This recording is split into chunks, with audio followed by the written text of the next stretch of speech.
Hey everyone, my name is Sam. Jesus, stop panicking. Oh dear Lord, Watson's going off too.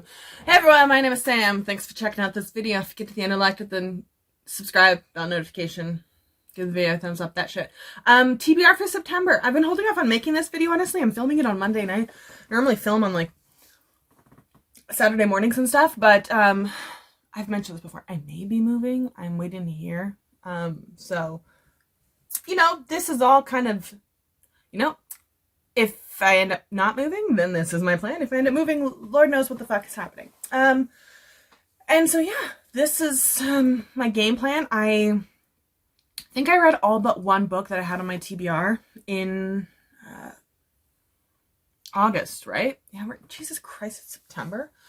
Can't believe how long into 2021's been. Like 2020 went on forever. And 2021 is just like, whew. Anyways. These are the books I'm gonna attempt to read. We'll see how it goes. I'm going to try and bang out both of the Dance of Thieves books. So there's Dance of Thieves. This is the spin-off series in the world of the Remnant Chronicles, which was, I read that, gosh, it's probably 3 or 4 years ago now. But I read Dance of Thieves before. It's been a while though, so I want to reread it. It's in the same world, but from what I remember of Dance of Thieves, it's like completely new characters. The king and queen of the first book at the end do make like an appearance, but I don't remember it being like integral to the plot. But I am going to have to do a reread of Dance of Thieves. It's just been a while. And then read the sequel, Vow of Thieves, which my friend bought me this past Christmas, I want to say. I don't know why, but these books are like, they're YA, but they're like $28 in Canada or some shit. I'm like, I'm going to wait for it to be gifted to me or for it to go on sale. And someone finally gifted it to me. So I'm going to read these. And despite my dislike of YA fantasies for the most part recently, for the past like almost 2 years, but I really enjoyed the Remnant Chronicles. It's very classic YA fantasy, but I read it at like peak time for my reading tastes. And I remember enjoying Dance of Thieves just as much, like returning to that world. So I'm hoping that I enjoy 1 and 2.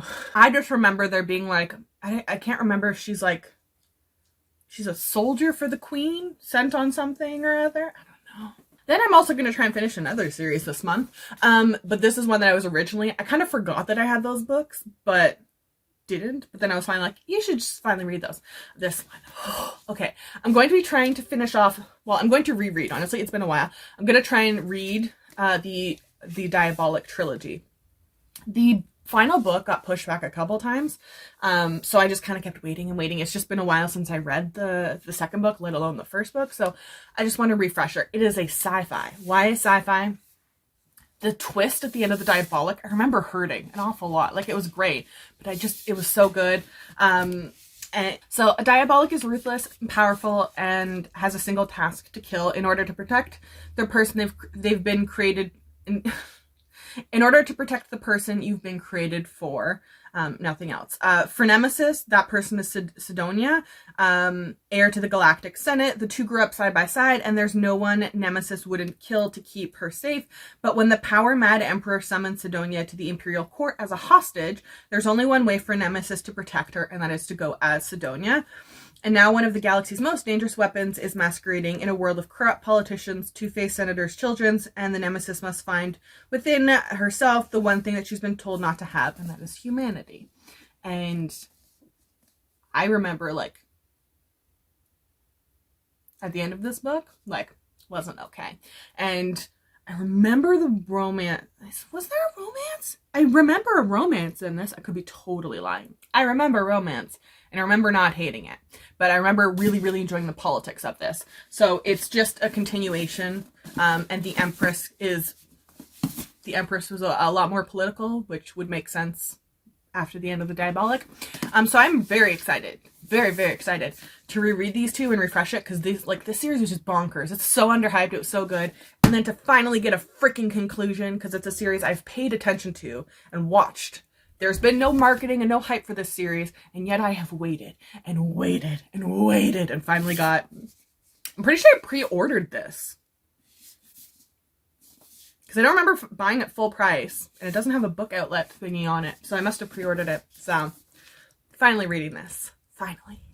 And YA sci-fis don't seem to be, like, annoying me all as much as YA fantasies. Could be because I don't read as many YA sci-fis, but Then I'm going to be picking up The Blackhawks by David Ragg. This just like randomly appeared on my Goodreads or something like that a couple months ago, and I thought for a second that it was the third book in Nicholas Eames' Band trilogy. It's not. But it's funny because I found Nicholas Eames through Sebastian de Castell, and when I read the summary of this, because the cover stopped me and I was like, ooh, what is this?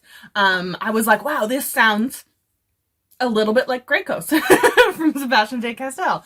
So our main character like started off, I guess, with like really like, I don't want to say propaganda, but when I see people go into the military, they're always like, yeah, it's like for freedom, and blah, blah, blah. I'm like, you drank the Kool-Aid, man? Oh no. But he goes into it and being like, I'm gonna be like a military warrior, and it's been a couple years, I guess, and he's had enough. He just wants to go the fuck home.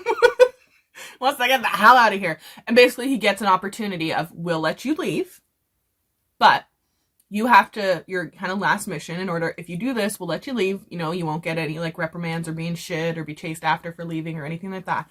You have to like essentially escort, I don't know if it's like the prince or something like that, back to, I don't know if it's safety or a homeland. And of course, along the way, because it's royalty or some shit, there's like assassins and shit trying to kill them. So it's supposed to be very funny, which again made me also go, oh, another Sebastian de Castell. The sequel for this just came out, I think, a little while ago. So I hope I like it, because I've finished off so many series in the last like year and a half or so that I'd like to start a couple new ones. I feel like I've finished off just an awful lot. So, and I also really love these covers, and so I hope I really like it. I'm also going to be picking up Camp Campaphony, I didn't say that right, by Jessica Corey. This is the novella, I guess. I didn't realize it was going to be a series, but Jessica Corey's, you can see it, I think over there. The Mistwick School of Musicraft, sorry. And there's a sequel to that coming out, and I think this is just the novella between them. And so I grabbed that when I saw it. I loved that original Audible story enough for me to be like, ooh, pay attention, so when it physically comes out, you're gonna buy it, because I love that book. It's so cute. It's such a good, adorable middle grade, so I'm very excited for a sequel, so I might as well pick up the novella. We're also going to be picking up A Jade War by Fonda Lee. This is the sequel to Jade City. That wasn't a word. Jade City was so good. So freaking good. The third and final book is coming out at the end of this year, so I'm very excited for that. The Call family is locked in a violent feud for control of the capital of Kakon and the supply of the magical jade that endows honorable Greenbone warriors with supernatural abilities. And the first book starts off with this really interesting scene where someone, like, I can't remember if they're like robbing or like it's the robbers, but someone like has like a jade earring in and it gets like ripped out of their ear, but it's like that's how you get your power. And you think about like all the weird places, you know, you could incorporate jade into your outfit. And it gave me, if you like These Violent Delights by Chloe Gong, and I think this is a really good series to give it a shot. It's an adult fantasy, so it's a little bit more elevated, and you just take out the Shakespeare stuff. Widely underhyped series, and I just saw, I think it's Illumicrate is doing a hardback of the trilogy, special limited edition naked hardbacks of the series, and I know Illumicrate, I think they're UK based, so I'm like, but man, if Jade War is anywhere as near as good as Jade City is, I may have to.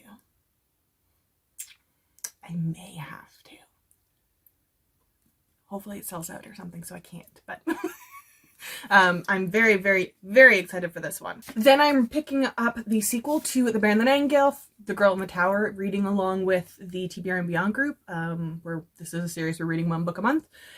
And she's on her own. Our main girl kind of spends the whole first book growing up and adjusting with her stepmom and the death of her mom and her sister and brother growing up and moving away, and living in like the very rural Russian wilderness, and then has all these like kind of supernatural interactions. And now she's on her own. And I feel like this book, I feel it's like, it is technically kind of a filler. I mean, it's a trilogy and this is book 2, but I feel like she grows so much in this book, especially like I love how she just becomes like this like independent grown-ass woman. I think in the first book I just saw her as like a child so much. So I remember really enjoying this, so I hope I enjoy it just as much with the reread. I was incredibly lucky. I got approved for the ARC for the audiobook of Certain Dark Things on NetGalley, so I'm going to be picking this up. This is Sylvia Moreno Garcia's re-release of a book. It came out when she was, I don't know if it was self-published before or small publisher, But since she hit New York Times, her publisher is giving it a pretty new cover and publishing it from one of the main publishing houses. And I just know it's set in, I think it's New Mexico, and the characters, there's like vampires and gangs, and the characters are trying to get out alive, which probably a little difficult if there's vampires and gangs. Fair enough. Fair enough. I am then going to pick up City of the Plague Gods. I love the Rick Riordan imprint because it gives Owen Voice's authors a platform, and this will be the first book, I think, under him from a Muslim author.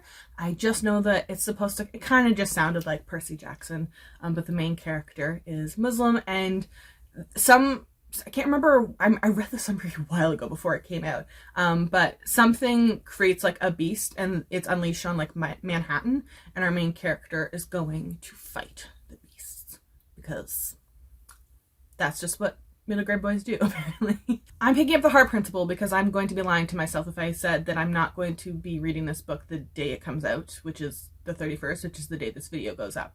I have the audiobook pre-ordered, and this is a book, even as I wait to find out if I'm moving, I'm probably gonna go to my bookstore and pick up a trade paperback. It's one book, it's not gonna like make or break, but I'm going to have a meltdown if I don't have it in my hands.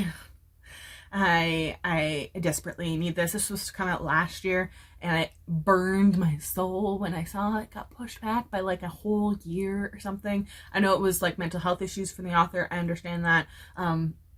I want this book so bad. The Kiss Quoting is like, it and the Crazy Rich Asians book are like kind of the reason I started really showing an interest in romance novels and kind of giving chick lit a chance, because it just never sounded like it was anything that would appeal to me. And then reading those two books especially, and the Kiss Quoting is kind of a comfort, honestly Crazy Rich Asians too, but the Kiss Quoting is definitely a comfort read for me.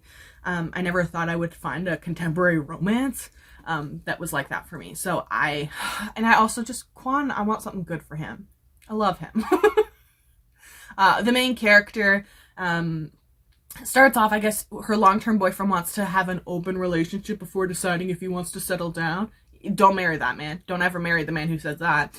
And so she's heartbroken, and then was like, fine, I'm gonna go on a bunch of one-night stands. And then she meets a motorcycle riding Quan, who we've met in the past books before. So I am very, very, very excited for this. I'm probably gonna start it on Tuesday morning, but I don't know that I'll be able to finish it on Tuesday. We'll see. But that's the game plan. I am finally, because my friend Ryan keeps bugging me, going to be picking up Ashes of the Sun by Django Wexler. I've just like heard, I think she's the only one who really said anything to me about it, but she said like really, really positive things. I feel like this just has the potential to be another like solid, underhyped series. And they released the cover for the sequel, and all I really know about it, because the summary I feel like was kind of vague, but it sounded really interesting, is like siblings that are on polar opposite sides of a war. One is kind of trying to bring things down, and one is like helping as a soldier to maintain status quo, which, you know, siblings are gonna fight. I can fucking attest to that. Maybe not in like this situation myself, but it's gonna happen. I was lucky enough the other month to get an audiobook through Libro for XOXO from Axio, so I'm going to give it a shot. YA contemporaries don't normally always hit it for me, but I'm willing to give it a try. It surrounds K-pop. The main character lives in, I think it's LA, and she has like a fun night of like hanging out and like at a karaoke bar or something like that, and meets a guy. They have a wild, fun, cool night. And then like he disappears, and then she goes to South Korea back with her mom to take care of her dying grandma, and enrolls in a arts academy. And it turns out that the guy that she had that fun, wild, cool night of karaoke and everything with in LA goes there, and he's also part of a giantly popular K-pop band. And we all know that stereotype that K-pop artists can't date. Though if you've been paying any attention whatsoever to NCT, fuck. Apparently not. They just gaslight and manipulate you. Anyways, K-pop drama for another time. Anyways, I hope I like this. Axio is an author I don't know that I've actually read anything by, but I see her name all the time, so I really want to give her a try. I'm also trying Emiko Jean's Tokyo Ever After. I think this is another one that I got through Libro a couple of months ago. I tried their other fantasy standalone and was not a particular fan of it, unfortunately. I'm pretty sure I DNF'd it, The Empress of Seasons or something like that. So I'm gonna give this another shot. It was Reese Witherspoon's YA pick, I think, a couple picks ago. So I hope, I didn't really hear anything about it though, so I don't know if it held up or what. But I hope I like it. I really do. I feel bad whenever I don't like a book. I know how much time and effort authors put into them. Also going to pick up A Conspiracy of Truths by Alexandra Rowland. I own this and the sequel in paperback finally. I have been curious about them, but they're really pretty covers, so that's why my eye has stayed on them, but they are expensive in Canada. They're adult fiction, technically, adult fantasies. And my bookstore did have this one in hardcover, and I think it was like $40-something or something ridiculous. And I was like, for an author I've never read, and I've heard nothing of this book and review-wise. Sure, Sherlock doesn't want to stay in the bed. He's not in a good position. In a bleak, far northern land, a wandering storyteller is arrested and charged with witchcraft. Though Chant protests his innocence, he is condemned not only as a witch, but as a spy. His only chance to save himself rests in the skills he has honed for decades: tell a good story, catch and hold their attention, or die. And I think it was, maybe it was because it just says like the far northern land, or reviews or whatever, but I'm pretty sure it's supposed to have be set in Russia, basically. But the attention he catches is that of 5 elected rulers in the country, and Chance finds himself caught in a tangled, corrupt political game, which began long before he ever arrived. And he's snatched from one queen's grasps to another, and then he realized that he could either be a pawn for one of them or play them all, which I love mind games. Love mind games. Also, total side note, but remind me of this. Did you know there's supposed to be a third Now You See Me movie? I watched the sequel and it was alright. I didn't like it as much as the first one.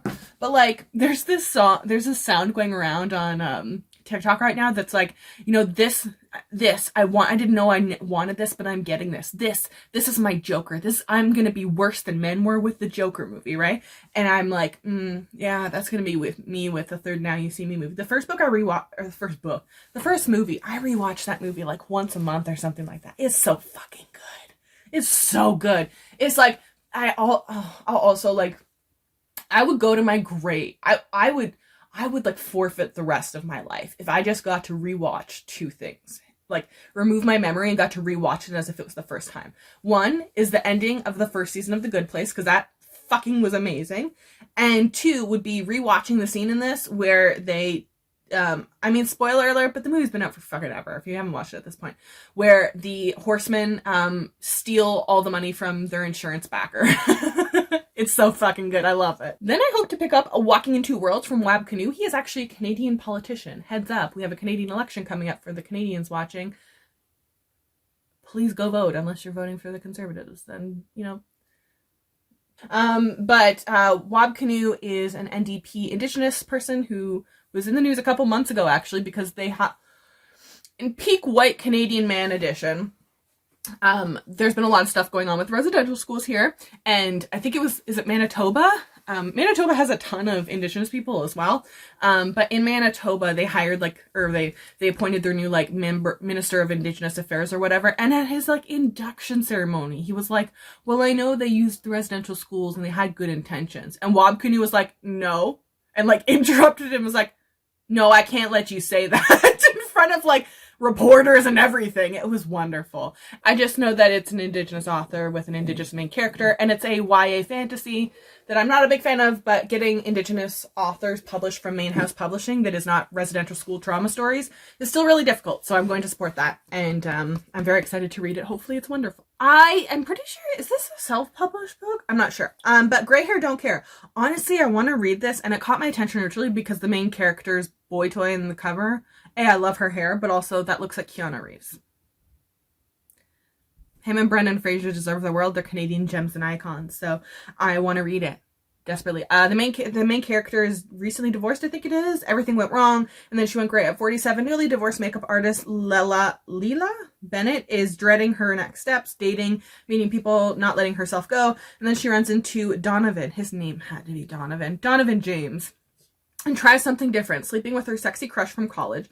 Unfortunately, in post-orgasm stupor, she confesses she's in love with Donovan for all these years ago, and he responds by leaving while she sleeps. The next morning, her gray hair is practically taunting her, and she knows she has to get it together, forget men, embrace her age, own her gray, and Donovan is a marketing genius, but his ex-wives will tell you nothing freaks them out more than his feelings. 3 years after his one-night stand with Leela, he's focusing on his daughter's lifestyle company, but unprepared to meet the face of their new beauty brand. It's her. It's Leela. In the stunning silver locks, new confidence, she's no longer swayed by his charms. When business starts booming, the universe seems to keep throwing them together. Love it. Love it. Love that shit. Love that shit. Love it. Absolutely here for it. Also, that's Keanu Reeves. I'm reading Only Human because I'm lying to myself if I think that there's any way I'm getting out of September moving or not without reading the last book in the Themis Files. Seriously, everyone needs to read Sleeping Giants. It's fucking amazing. And I don't care what the summary is, because it's just a fucking good series, and Sylvain Neuvel's a genius, so I'm reading this. I'm not totally sure why, but I keep seeing the Frozen Crown everywhere. No matter what I do, if I'm at work or pleasure or on, a book site or not, I keep seeing the Frozen Crown everywhere, so it's taunting me and it's infuriating. So I just need to read the stupid thing to know if it's the universe saying, hey bitch, here's your next favorite book, or it was the universe's, well, I guess not the universe, or it was marketing targeted ads gone wrong. One or the other. But the sequel for this is out, and it's a duology, so I can read the sequel ASAP if I really enjoy it.